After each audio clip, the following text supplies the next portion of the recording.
Good people, welcome. It is game day. Michigan versus Georgia in the college football playoff. I am one of your post-game hosts, Desmond. It is about 10:30 Eastern Standard Time. But wanted to hop on real quick. I was not able to join Wednesday stream with Dre and Mark. So wanted to hop on quickly and just talk about a few points and just kind of get your feeling as far as the game goes. Before I get started, please like and subscribe to the Michigan Football at the Voice of College Football channel. We are here every Wednesday, 5 p.m. Eastern Standard Time, and also on Saturdays after Michigan games as well. Also in the description, you can see how you can contribute to Mark's channel, the Voice of College Football, our main channel, as well as the channels here. So, like I said, please like and subscribe, share out the video, and give us a thumbs up while we're here. So, yeah, Michigan's got a big game today. Obviously, I wanted to cover just a couple topics, but one of the first things I wanted to cover was perception versus reality. There's a lot of talk and Georgia fans overall. I have seen there's a gentleman who joined Mark's channel, I think earlier this week or maybe last week, and I can't remember his name, so I'm not even going to guess. But he had a lot of good things to say about Georgia, a lot of good things to say about Georgia. But specifically, he talked a lot about how dominant Jordan Davis is. Who, if you're been living under a rock, Jordan Davis is the mountain of a man who plays in the middle of Georgia's defense. But it gets the perception that because you see a couple clips of him being as big as he is, and he's got a couple clips where he's moving, he's running very fast. But there's a perception that Jordan Davis is dominating football games and dominating games for Georgia. And when you pull up Jordan Davis's stats for the 2021 season, he's got 28 total tackles and 2 sacks. So the perception is dominance, but the reality is not that. I mean, he in Venice Blue nailed it. He plays about 20 snaps a game, and that's not a knock, because even when we had our stream last week, Uncle Lou said that they have a lot of guys that play a lot of snaps on the D line. But this notion that Jordan Davis is just going to wreck anything that Michigan wants to do today, it's just he's yet to show that. He's yet to show that in any game. Now, he will flash and make plays from time to time, but this notion that Jordan Davis is a game wrecker, that's not reality. And when I look at a perception versus reality, Aiden Hutchinson is perceived to wreck game plans. The reality is Aiden Hutchinson wrecks game plans. I mean, we've seen it against Ohio State, the pressures that he's able to generate. And I mean, you pick the game, and Aiden Hutchinson is making an impact game in and game out. It's really difficult for you to pitch to me that Jordan Davis is dominant game in and game out when he averages about 2 tackles a game. Like that's not dominance. It's just not. Now, I'm not saying he's not a good player. He absolutely is. But when you're talking about this level of the top 4 teams in any order, but the top 4 teams who are playing football at this level, it's just got to be more than that. It has to be. And I get it. And there's talk about how many 5 stars that Georgia has versus how many 5 stars Michigan has. Unless you're a 5-star player who is contributing and playing on a consistent basis, it doesn't matter. The stars do not matter. We've seen guys that were 3 stars play amazing on the biggest stages. We've seen guys who are 5 stars not play well on the biggest stages. So it just I wonder if there's a focus on the wrong things in this game when we're talking about the matchups versus what the things that do matter. Because the best example I can think of is Georgia has a 5-star quarterback in JT Daniels. He's probably not going to take any snaps today. So how impactful is that 5-star player if he's not going to get on the field at all? So it that part was interesting. And yeah, Jim W. MSU had some great years with 3 and 4 star players. I hit the nail on the head. And granted, he wasn't a great NFL player, but a guy that comes to mind for me is Darqueze Dennard, who ended up being a really good corner for Michigan State, and I think was like a 3 star. You know, it, it, I just wonder if some of those things, come into play, and it's interesting, but when you're a fan of a team, like I understand it, and I do get it, is that you want to root for your team and you want to look for every possible way that your team can win the game. But at the same time, it's football. Like anything can happen. And one last thing, and then I'll kind of move on into my own topics. But one last thing was, it was if Michigan and Georgia played 100 times, how many times would Georgia win? And I believe the answer was like between 80 and 85 times out of 100. And like, to me, if that was the case, then the point spread would be a lot bigger than one score. Like a one score game is very, very, that's a close game, especially in college football where, points are at a premium. You see teams, all the time. Last night, Tennessee and Purdue, I think that game ended, both teams in the 40s. Like the points happen all the time. And for that to be a 1 point or a one score game shows me that the odds makers think that these two teams are pretty close as far as how they're playing. Talent rankings, okay, great. But nonetheless, Vegas, who makes a lot of money on not being wrong, thinks that this is going to be a close game. And I agree with Vegas, but it's just interesting. It's just interesting. I'll leave it at that. So as far as breaking down the game itself, a couple things that I look at when it comes to matchups, this time of year. The one thing that I start off with is with these 4 teams, who is playing the best football? And when you look, excuse me, you look back on the past, month of football, past 4 or 5 games, I don't think there's any question it's Michigan. Michigan has played the best football in the last 4 or 5, the last half of the season. And it's not even close. I mean, you can look at Cincinnati. They've struggled with basically every team that Cincinnati had the Notre Dame win where they looked really good and then basically looked average to pedestrian until the conference championship. And they looked pretty good against Houston. Alabama has been up and down all year. And even Georgia, you could say like, yeah, they've been dominant throughout, but then you got throttled in the SEC championship game. So, and you look at Michigan and even in the Michigan State loss, I thought Michigan still looked impressive in that game. You had some mistakes, which it's football that happens. That's going to happen. It's going to happen today. But I still think they looked impressive in that game. And one of the things I want to talk about is what each of these teams can do and have the ability to do when they need to go off script. The thing I think about is the Michigan State game. Michigan, we all know, wants to run the ball, establish the run, and they got into positions where they had to throw the football. And Cade played well in that game. Like, I know he had the interception late, but I think he was over 350 yards in that game. And you look at the flip side, is Stetson Bennett going to be able to have a 350-yard passing game? I don't think so. And I would rather hang my hat on something that has happened versus something that I think can happen. I'm sure Georgia fans think Stetson Bennett could throw for 350 in a game, but we haven't seen him do it. And this wasn't the first time we've seen Cade throw for 300 plus yards. He did it last year. We talked about it on the channel where he threw for 300 something yards against Rutgers last year, and that was kind of his coming out party.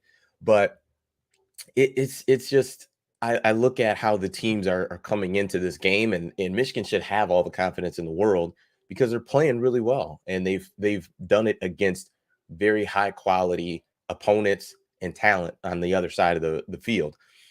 No matter how I feel about Iowa, they still were a quality opponent, and Michigan embarrassed them. Embarrassed them. And they beat Ohio State soundly and did it their way. They did it the exact way they want to. They established the run, they sprinkled in some pass in there, and played great defense. So the thing I look at is close games. How many close games have each of these teams played in? Because when you get to this level, it's going to be you're going to have to pull from previous experiences, previous things that have happened to you throughout the season. And I know Georgia hasn't played in any. Georgia's played in one close game, excuse me. The first game of the season. They played a 10-3 game against Clemson. They won that game, defensive battle. We thought that would be, potentially a preview of one of the college football playoff games. Obviously, Clemson ends up, I think, losing 3 games this year, won their bowl game. But outside of that, Georgia didn't have another close game the rest of the season. It was them just shutting out teams, beating teams soundly until they got to the SEC championship, and then they lost to Alabama. So what I look at with Michigan, and even if you want to pull from earlier in the season, you had the Rutgers game was close. You had the Nebraska game that was close. The Penn State game was close. The Michigan State game was close. So Michigan knows what it's like to be in a tight ball game, because that's going to be important because, like I said, the odds makers think this game will be close. And if that's the case, understanding that things get a little tighter when it's fourth quarter and you need this play, things get tighter. Receivers drop balls, guys miss blocks. Those things happen just because it's human nature. You just get nervous, right? But you are less nervous if you've been in this situation before and you could pull from that. You know what that's like playing Penn State. It's like, man, if we just execute, we'll get there. We'll get home. We'll be able to win it, to pull the game out. Georgia doesn't know what that's like. They don't know. And if you want to put a lot of stock into game number 1 of the season, when we are 3 months later, I'm not sure I would feel great about that. And also too, they're coming off of the loss to Alabama, but nonetheless, what does Stetson Bennett look like in the fourth quarter and you're down 4 and it's 3rd and 10 at your own 20-yard line, 30-yard line? What does that look like? We don't know because we haven't seen that yet from Stetson Bennett.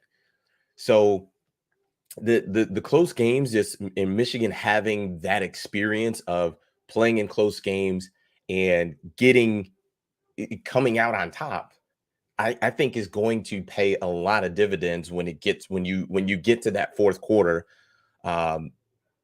I just think that's something that you can pull from, and I think it's invaluable. And it is something that I think a lot of people are underrating that I haven't really heard people talk about when it comes to this game is the experience and what Michigan had to go through. Georgia's played a good schedule as well. Don't want to bash them in their schedule, but they haven't played in close games, and Michigan has. And more times than not, Michigan's come out on top. The next thing, so do what you've always done. I think with Georgia and Michigan collectively, they're both going to want to come out and establish the run on offense, and they're both going to want to come out and stop the run on defense. And really, you can look at most game plans are that and revolve around that. But it's just going to be 2 teams trying to do what they do. The thing that I think will be crucial for Michigan is to keep the pass plays on schedule and scripted. Like you don't want to get into a situation where you have to throw. Although I do think Cade he's shown that. Like, it's not that he's capable. He has actually shown that when you've got to put the ball in his hands, he's going to protect it, number 1, which is crucial. And he's going to make good decisions. But I think both of these teams are going to really want to come out and establish the run and stop the run. And that'll be a very big key to success. Um, I'll kind of wrap things up with my score predictions, but it's one of those things that I just really I think Michigan's key players I think do really well against the run, as far as Aiden and Ajabo. Um, and it's one of those things that I think that they'll be successful. Michigan Rick put Dax Hill update. That's a good question. I, I haven't seen a clear update, and if someone else has, feel free to toss it in the chat. But um, to me, what it seems like is, I mean, I guess I'd be shocked if he didn't play. Um, but yeah, I say that also without seeing any clear decision being made. From the last thing I saw was, I think it was Jim Harbaugh's media session with Kirby Smart, but they had asked, I mean, reporters, they did their job. They did their job because they were asking directly what's going on with Dax Hill. Is he injured? Is he going to play? Do you expect him to play? And the last thing I saw was that Jim Harbaugh said he would be a game time decision, that he's working through something. That he was very cryptic, kind of secretive as far as if he was there, if he wasn't there, so on and so forth. So looks like D Brown put that per Sam Webb he is playing, and it looks like Venice Blue Dev has said the same thing. So I saw on Twitter there were some people with the Dax Hill flight tracker going on and just kind of talking about just the flight. Is he on it? And it was like a private plane, and all this stuff. But it sounds like he will be playing. So um so that's going to be huge for Michigan. Losing him would have been a really big loss. I think he's a really impactful player, super athletic, and I think him versus Bowers is going to be a key matchup in this game, because if Michigan plays Bowers however Alabama did, it's not going to work out well. And that guy was carving Alabama up left and right. Trust me, I was watching that game. Um, Sorry, checking. So yeah, I think Dax Hill would be probably your best bet against Bowers. But it's it's one of those things, and it sounds like he's playing, and that's, to me, that's golden, because the last thing you want is to have a game decided or impacted by a guy who wasn't able to play. So, and I'm sure if you're a Michigan fan, you hope George Pickens does play, which it seems like he will. But you just don't want a game impacted that way by a guy just not being able to play. So, um, Nicholas Casement says, "Is Dax leaving for the NFL after this season?" I would have to think he is. I mean, he's I would think he's probably what, top two safety after, I think Kyle Hamilton from Notre Dame will probably be one, and Dax will probably be the next safety, as far as in the power rankings go. So you'd imagine he's probably going to be a first rounder. That would be my thought. And anytime, well, don't want to say anytime, most times that a guy who's draft eligible is going to be is mocked to be a first rounder, or given that pre-draft information that, yeah, you're going to be a first round pick, I would just recommend that young man go, and most of them do. So we'll see. We'll see what happens. But yeah, D Brown put, that's huge for Michigan, and I agree wholeheartedly that he's an impactful player. He's a great blitzer. He's good in pass coverage. Like you said, he's super athletic, smart, knows what's going on. He's a great player. I'm excited that he'll be on the field. And like I said, I don't like to speculate, but my guess is it's probably not an injury. So, I don't think you're going to have to worry about, how he looks, pregame and warmups and things like that. But, you know, who knows? Who knows? see, what do you, so that spells love, actually. My wife is, handles the decor, and I just am along for the ride. So, um, Venice Blue, would you double Bowers? Man, that's a good question. I think a lot of it depends on how much George Pickens is on the field, because even though I don't think he's 100%. George Pickens still, based on even the one catch that I saw him against Alabama, he still looks like he's got some juice. And I think Michigan corners have played really well all season, but I still am not going to chance it. Essentially, if I double Bowers, then I have to play one-on-one against Pickens on the outside. So I'd probably mix it up a little bit, and I think that's one of the huge, huge benefits with having Mike McDonald as your defensive coordinator, because he's used to playing.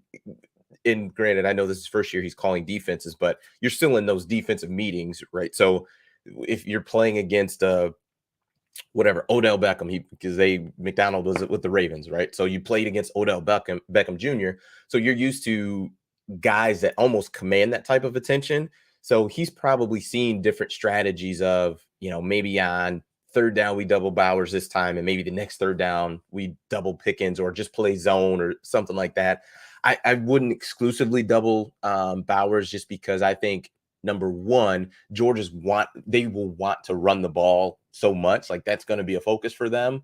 But I mean, on third downs and obvious passing downs, I would at least think about it. Or if I don't, I'd probably put a more athletic guy on him. Like, I would probably put a corner on him, because I think he is that good as a pass catcher, which is, it's so odd because he's so young. He's a true freshman, but the guy just knows, he's got a really good feel for space. He's got great hands. He doesn't look like he's running that fast, but he's moving. So he's definitely, he without a doubt, he's someone that you have to identify every time you come out of the huddle for the defense. Like, they need to communicate it. They need to know where he is, and they need to make sure that they are command the correct amount of attention to him. And for me, in any obvious passing downs, I would never have a linebacker on him. I just don't think. I don't think there's just not many linebackers who can cover that guy. So for me, it would be either a corner or Dax Hill would be the two options on the obvious passing downs. I will not be able to. I wouldn't be able to sleep at night if you match up a linebacker on him. So. So that would be me. But thank you for the question, Venice Blue Dev. Mike, happy wife, happy life, smart man. I know the Wolverines are going to beat Georgia. It's interesting. I think, I took a walk we have a puppy who's like 6 months old. So I take her for a walk in the morning. So took her for a walk and was thinking about, like, oh man, I'm going to, stream later.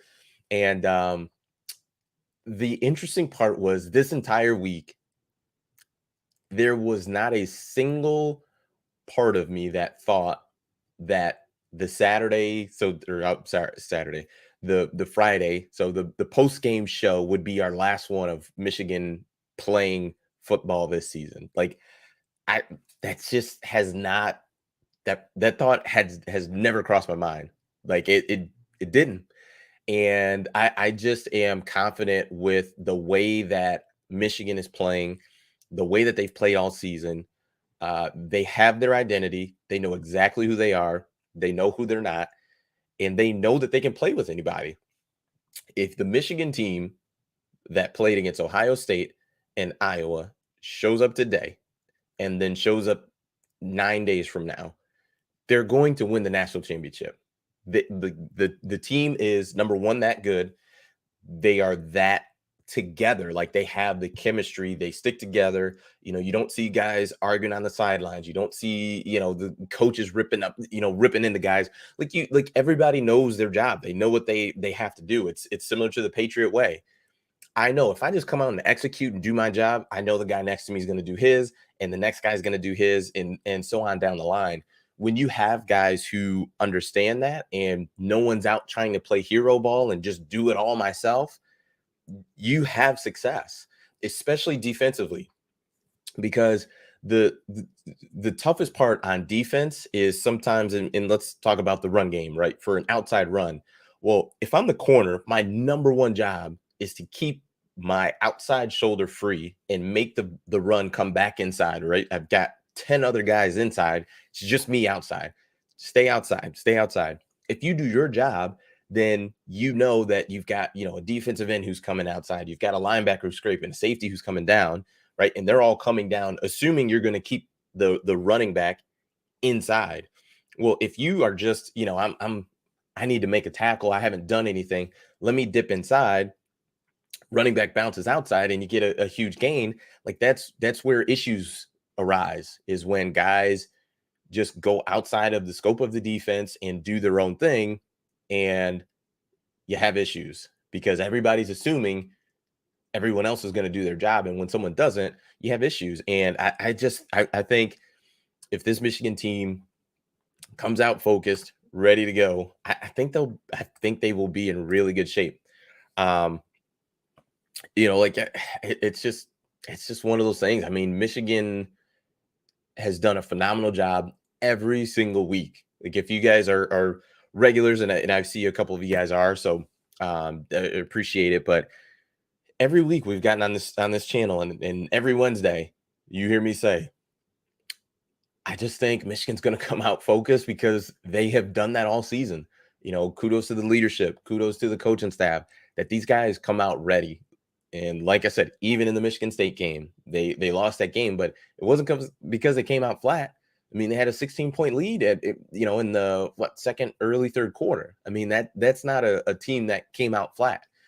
So it'll be interesting. I'm excited for the game. I'm really excited. My partner Dre is not feeling well, so he's kind of going through it a little bit. I think he's negative for everybody.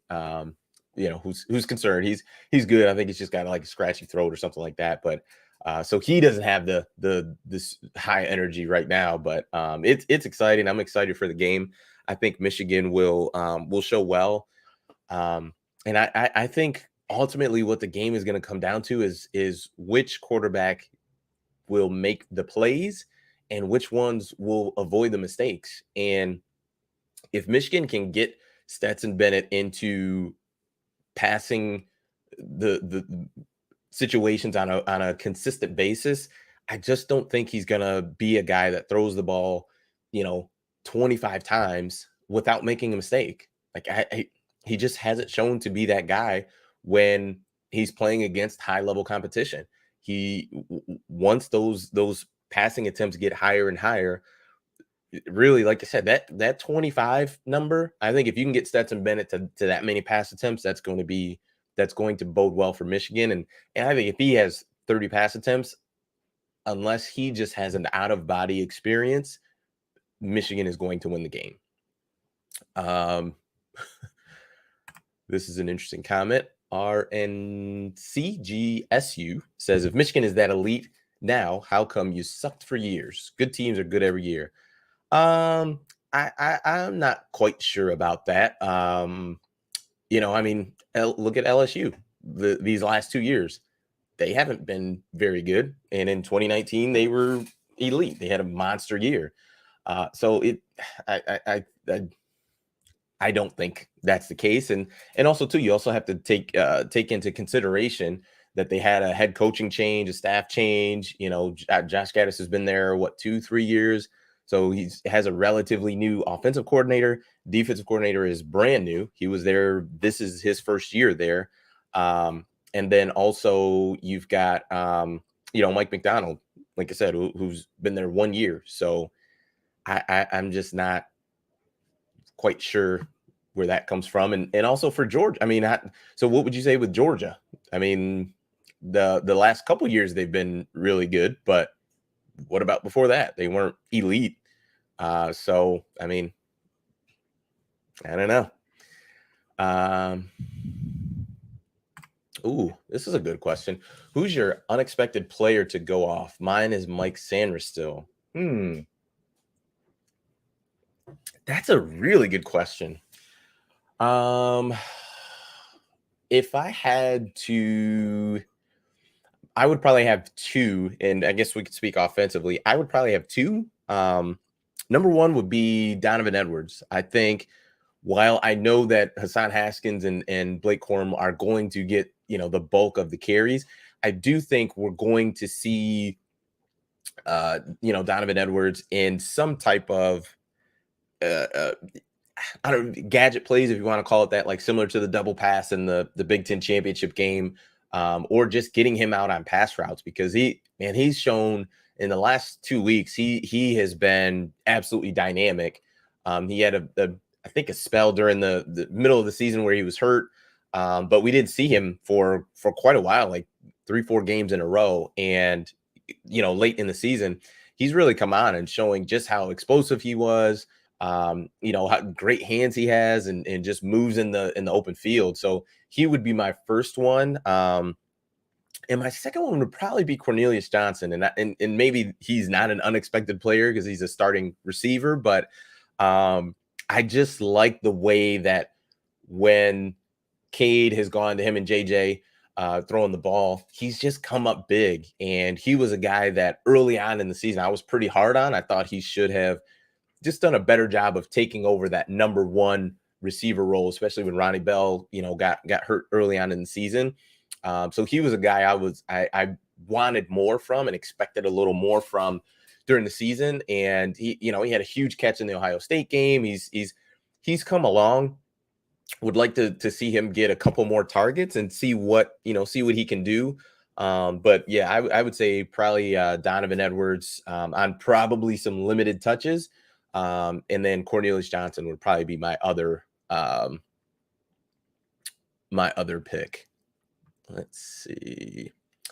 Yeah, Micah says, I think that the Michigan players and staff has proved that they will be ready for every game. They did not look ahead to OSU when we were playing Maryland and we were focusing at Iowa. I agree. And I think the interesting part is how difficult that is, especially the Maryland game, because that was a game where you knew you were going to beat Maryland. They have their challenges and their limitations, but Michigan did not look past them. They came in once again, I'm a broken record. They came in focus, they took care of business, and then we're still, excited and up enough in that Ohio State game to come in and take care of business there. And then the same thing with Iowa, because for me, my mindset was I didn't think Iowa had a shot. And, we had Corey on the channel, and I just didn't think there was anything there in regards to Iowa, just because of their limitations offensively. But nonetheless, Michigan still didn't overlook them. They were still focused and came out and just were dialed in. So it's been impressive. It's really, really impressive, and they've been dialed in all year. So it's impressive. Thank you, Mike, for the super chat. Happy New Year, go blue. Yeah, we are what 13 hours roughly away from the new year. Yeah, well, we'll be on again, so you guys will get to see my mug again. But Happy New Year. Hope everybody had a Merry Christmas and happy holidays and got to spend some time with family. And also too, just thank you guys for just tuning in. Myself, I know Dre feels the exact same way. We've been pretty fortunate to be a part of the channel here this year with Mark. Obviously, Mark's the one running all of this, but pretty just fortunate to be able to be a part of the channel and the group, and obviously Dre with his Michigan fandom, and it's been a really fun year. It's been cool. It's been awesome, and have definitely enjoyed coming on here a couple times a week and talking with you guys, and just talking about Michigan football. So it's been pretty cool. It's been pretty cool. Let's see what else we got.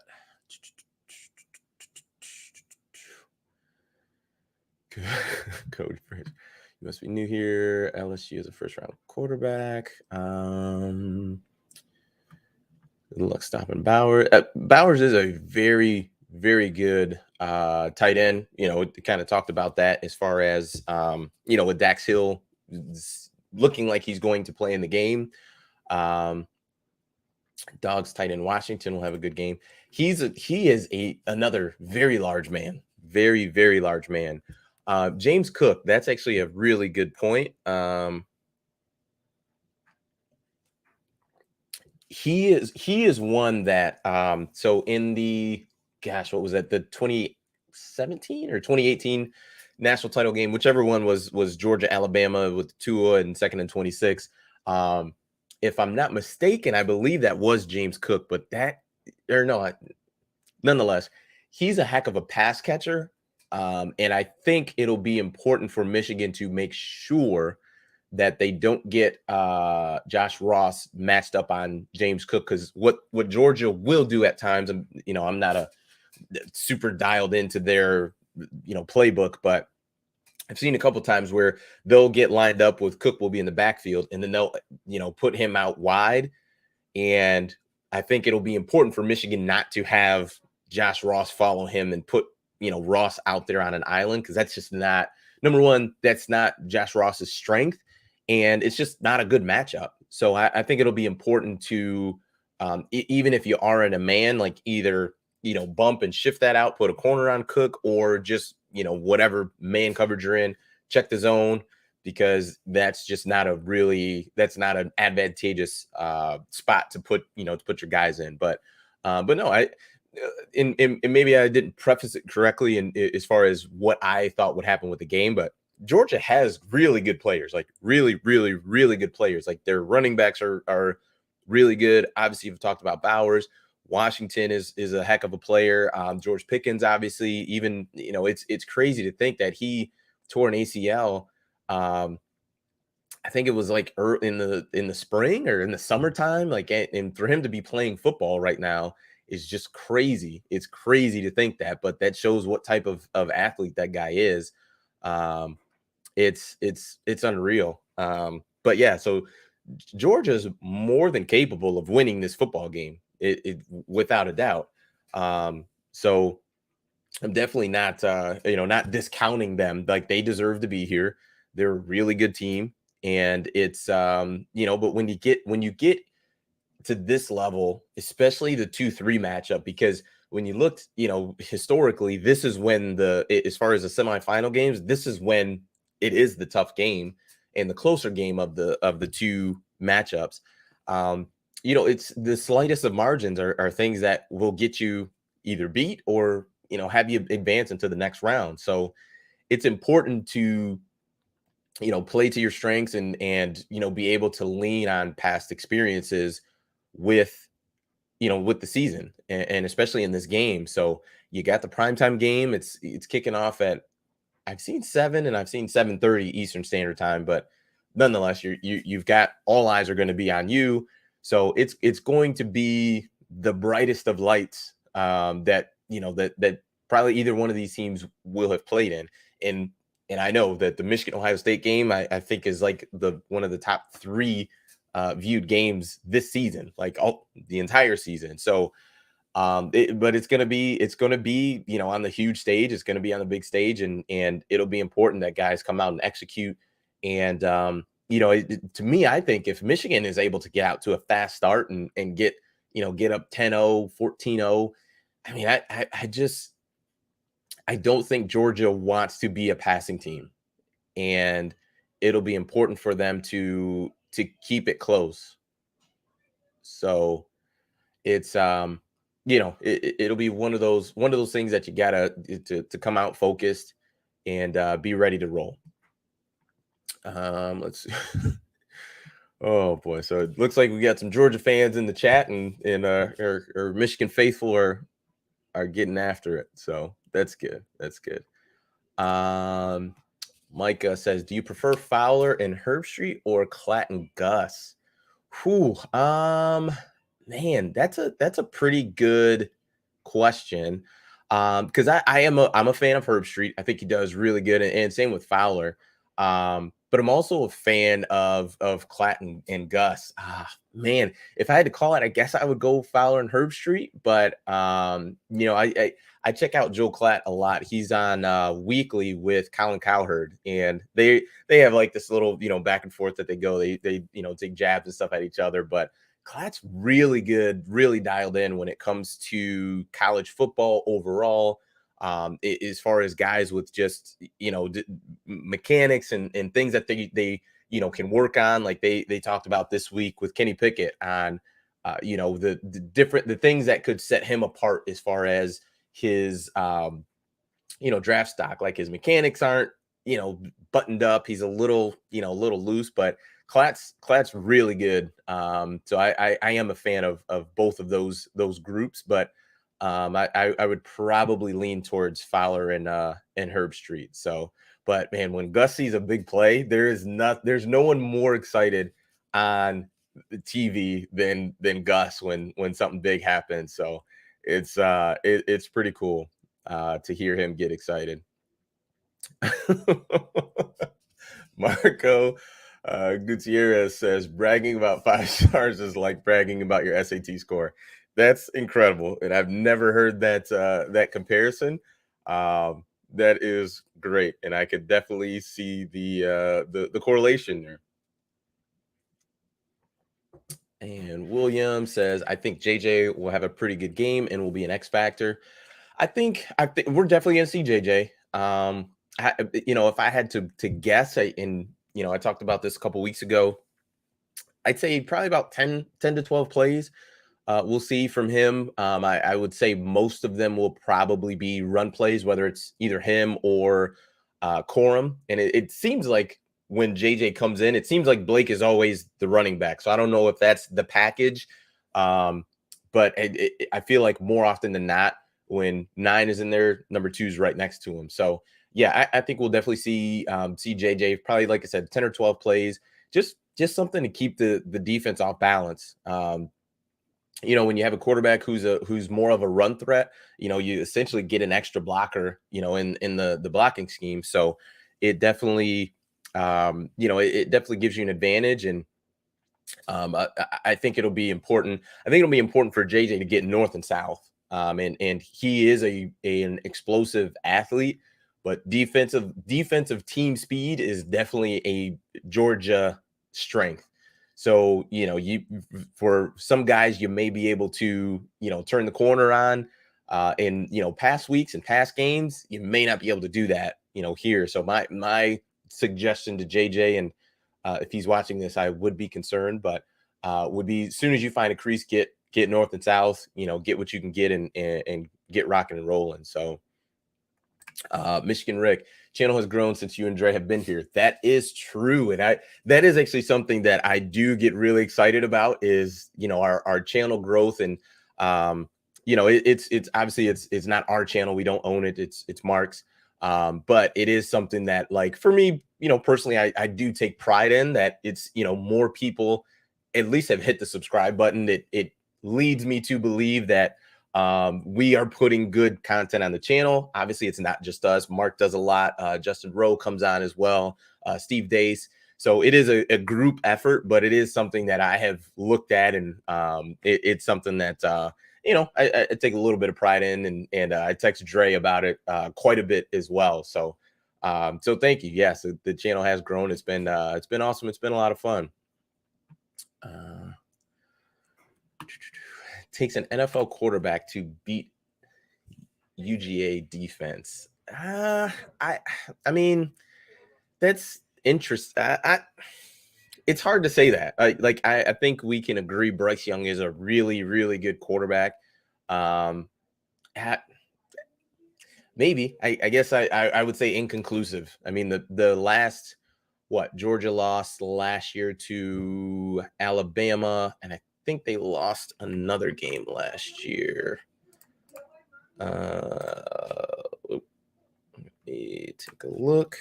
But I mean, also too, Georgia almost lost to Cincinnati in the bowl game last year. I think Desmond Ridder is an NFL quarterback. So I guess maybe this is correct. Maybe it takes an NFL quarterback to beat a UGA defense. But I mean, at what level of NFL quarterback? Because I think that Cade probably will. I don't know his plans or what his goals are, but if he wants to get to the NFL, I think he is trending that way for sure. Um, we'll wait and see, but I mean, if Cade eventually gets to the NFL, so does that mean, I guess, retroactively would we say that he is capable? I Regardless, I think Cade McNamara is more than capable of beating this Georgia defense. Obviously, not by himself. It's not going to be a 400 or 500 yard passing game, but he's able and capable of making the plays necessary to win the game today. Nick Napalm says, "I think JJ is the man. Dude is going to be a star. He's definitely shown all of it for sure. He's shown enough. I think it's one of those things where he's a true freshman. I mean, he was playing high school football at this time last year. So I think sometimes we fall into the trap of thinking that true freshmen coming on the scene and lighting it up is the norm. It's definitely not. And he's done a phenomenal job of coming in, picking up the playbook and just showing his talent. He's been a really good player for Michigan, and as long as he keeps working hard and studying the playbook and getting a better grasp of it, I think he's going to be a really good player, for sure.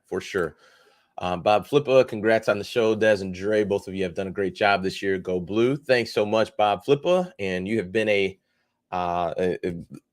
supporter from the beginning, so definitely appreciate it. And we have quite a few regulars that I just, with you guys commenting, like a lot of the names come up, and it's one of those things where I'm like, oh man, I see that name all the time, like D Brown, Dependent Fanatic, Let's Toast Media. There's a lot of you guys, so if I miss somebody, please don't. It's not a slight, but definitely appreciate it.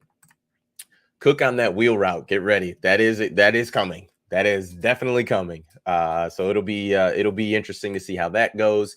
D Brown, appreciate it. Hey, Aiden Washington is going to introduce himself to you.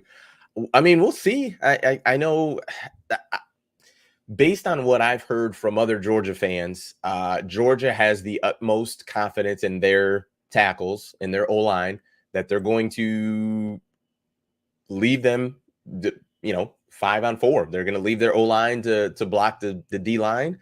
I personally think that is a mistake, but I don't make millions of dollars to coach football. So, who really cares what I what I think? But I just think, especially early on, I would, there's no reason not to max protect early on in the game. Like, see how your O-line and your running backs and tight ends block, Aiden and Ajabo. And if you guys are doing a good job, then maybe instead of a 7-man, protection, maybe go to 6. You see how that goes. And then if 6 goes well, then maybe you go to 5. But I wouldn't start off with a 5-man protection and just, see how it goes, because you never know. Like, one play early in the game could put you behind and put you in a rough spot for the game. Like, let's say this is a scenario. Michigan gets the ball first, right? They get a long drive. They score a touchdown. Georgia gets the ball.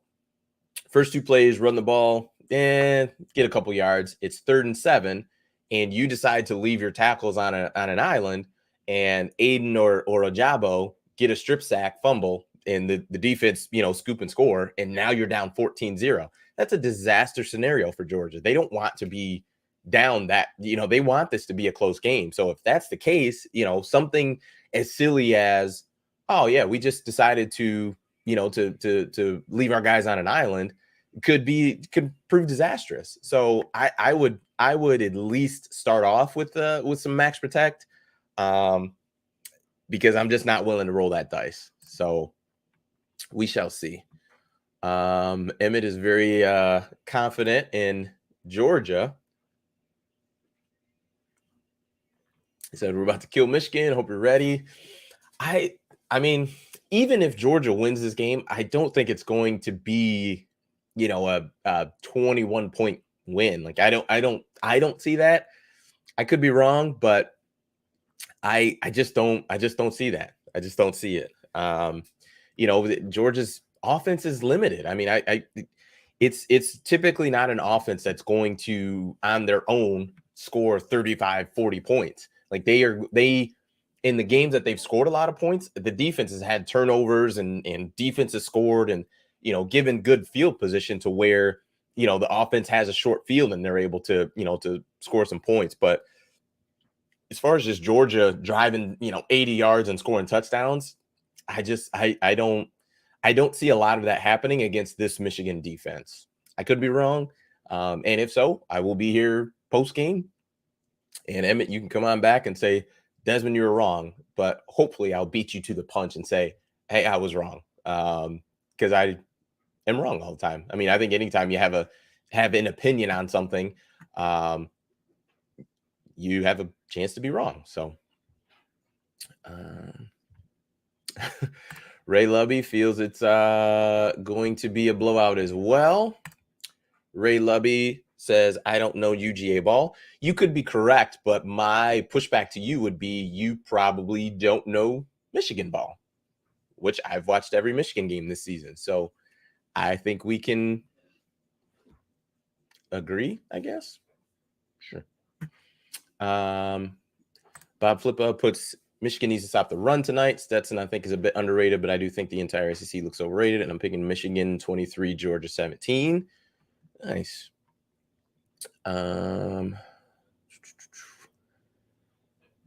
Venice Blue, yep. Get up on them early, make their quarterback beat us. Michigan, please run the ball. No one can run us. See, this is the part that I do enjoy about just college football overall. It's just the different fan bases just kind of, going back at each other and talking to each other, talking junk. I like it when it's like good, clean, fun like this. Antoine Johnson, who's another regular, appreciate you. Says these Georgia fans need to quit hitting that shine so early in the morning. That's funny. I like that. Let's see. Go Blue. Has Mark made any score predictions lately for the game? Good question. If he has, my guess is it'd probably be on his Patreon page. So you can go to Mark's main channel, The Voice of College Football, and check out his Patreon. I think that's where he does his score predictions for the games. Both fan bases thinks the other is delusional. Georgia literally, oh boy. Ooh. All right. So RNCGSU lost to Michigan State was embarrassing. Let's say that is true. Someone would also say the loss to Alabama was embarrassing as well. So once again, we can just agree. We can agree.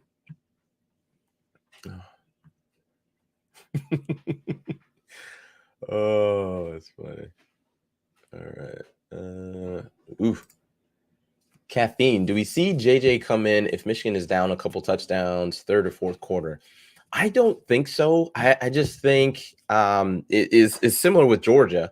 I think that ship has sailed as far as JJ essentially like starting or anything like that. I think the Michigan staff has all the confidence in the world in Cade, as they should. I think he's been really steady this year. I think he's played really well, protected the football. So I don't think that'll happen. I think either way we're going to see JJ in the game, but I don't think that it'll be something where Cade gets pulled for JJ.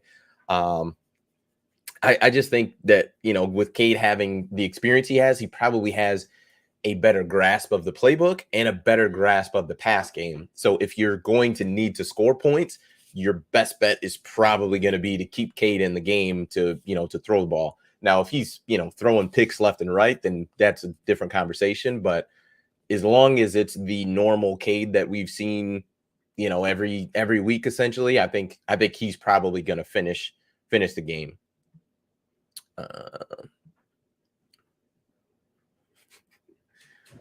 funny that managers give the game at refs.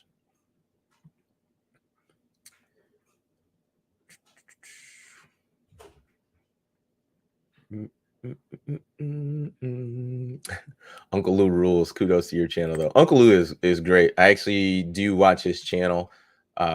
He's hilarious. He is hilarious. So he's funny. He's funny. Notice how fast that changed when Don Brown left. That is very true. I have been someone that early on in Don Brown's tenure at Michigan, I was not a fan of his because I thought he was a very basic one-trick pony of man coverage, blitz the lights out, and when they're playing teams that they are clearly better than, it looks great. Like other team, you get a game where a team that has negative rushing yards, for the whole game because, you sacked them 5 times and you're literally bringing everybody. But when you ran into the more, quality teams, quality opponents, the Ohio States and different things like that, it was a struggle because you just can't, no team with the way that college football is now with the spread offense and these track stars essentially at wide receiver, you can't cover these guys all game just on an island, man coverage. Like they don't even do that in NFL. Like in NFL, you might see that maybe 5 times a game. And with Don Brown, it was just a consistent thing. I was not a big fan of his. So even in our preseason, streams that we had when we first started, we, I had talked about the defense was going to improve just because we have a new defensive coordinator. And I didn't think obviously it would be this dominant, but the defense has been lights out. But yeah, Mike McDonald has done a phenomenal job with this defense. Whose defense needs to have a better game? It's a good question. I would say Georgia's defense needs to have a better game because I'm just someone that I'm stuck in the mode of that. I just don't think Stetson Bennett is going to throw for 350 yards and throw Georgia to a win today. So with that being said, I think Georgia's defense needs to keep the game close because I do think if this gets, a 14-point game, I think Georgia's just in trouble. Like I just truly do. I think Stetson is prone to making mistakes when he's forced to throw the ball 25, 30 times. He did it last year against Alabama. He did it this year against Alabama. And that's just what I think will happen. But we shall see. Only time will tell.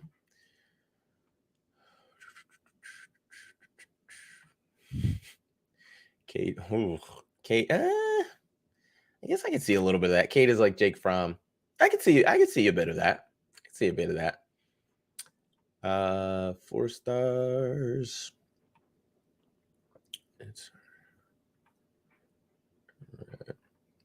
You guys are awesome in the chat. I appreciate it.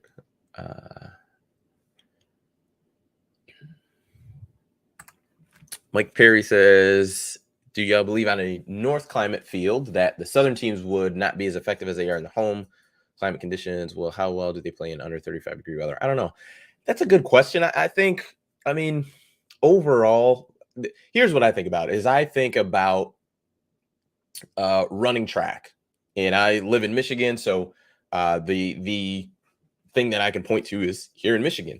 Early in the track season, which I think starts in like April or something like that, March or April, outdoor track season, it's still pretty cold here in Michigan. And essentially what you see is as it gets warmer in Michigan, the track times start getting faster. So I think the big difference is that guys won't be as fast in the cold because it's just cold. But then you got to think about, your hands are colder and just different things like that. But I think overall, I don't think it'd be a big difference. I mean, you think about all of the, Under Armours and sideline heaters and just all of the technology and just different things that these guys have available to them. Granted, yeah, they'll be cold, when they're on the field, but that's when you're running around. So essentially you are kind of warming up. So I don't think it'd be a huge deal. Now, cold versus, there being snow all on the ground is something totally different. But I think essentially, good teams are going to play well, when they're on the field. So, um, you guys are funny. Someone that mentioned Dax Hill. Per Sam Webb, Dax Hill is playing in the game. So Venice Blue Dev says we won't see Georgia fans on the channel after tonight. Yeah, actually, that's a good point too. Issa Fromm, it says Dax is playing, no reason to fly down there and not play. That is very true. Very true. Cool. So, well, good folks. I am going to get ready for the game and festivities and New Year's Eve, all that good stuff. So, thank you guys so much for tuning in. I definitely appreciate it. It was kind of out of the blue a little bit, but wanted to hop on, pre-game. Like I said, I missed Wednesday, so wanted to hop on and just chat with you guys a little bit. But my final score prediction. So my final score prediction is I predict it'll be Michigan 35, Georgia 31 is what I think will happen in the game. Like I said, I think it'll be close, but I just think Michigan, with those defensive ends that they have, with the way that their offense is playing, I think it's going to be Michigan 35 and Georgia 31. So we'll see how that prediction turns out after the game. Hopefully you guys will tune in. Actually, I will get it scheduled for the post game, and we'll go from there. So thanks you guys so much for tuning in. I greatly appreciate it, and we will check it out. See you.